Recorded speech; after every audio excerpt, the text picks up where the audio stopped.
In case you haven't noticed, there's a new holiday spreading through the land. It's called Solicitation Night. Like Halloween, it involves house calls. Like Yom Kippur, unfortunately, it also involves fasting. Usually, it begins at dusk, just as you sit down to dinner.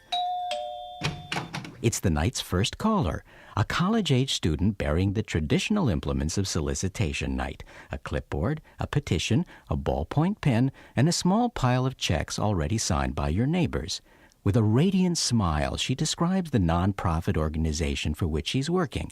Her ardent eyes and sunken cheeks say it all. She hasn't eaten for days, and unless you contribute, neither will you.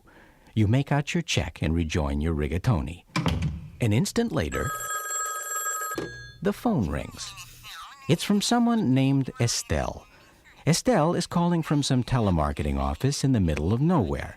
If Estelle doesn't sign up 6,000 new names for some insurance booklet she's pushing, Estelle will be out of a job.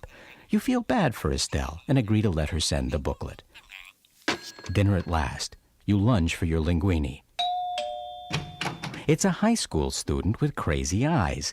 He tells you he's learning to overcome shyness and build communication skills essential to success in business, and just wants to talk to you for a few minutes.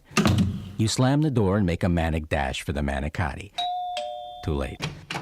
It's the newspaper boy. He's come at 7 p.m. to collect for a newspaper he delivers at 7 a.m. Apparently, he doesn't eat either. You fling him the change, and over his shoulder, see two figures in dark suits and Bibles headed for your porch, determined to save your soul and spoil your dinner.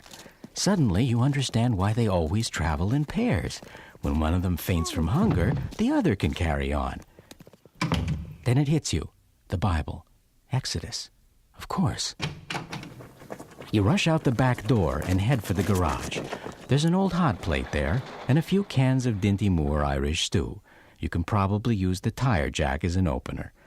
Two raccoons look down on you from the rafters, alarmed at the invasion of their privacy.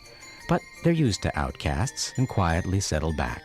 Later, of course, they'll sneak into the garbage and take what they can. But they do have one advantage. They'll wait until I'm finished eating.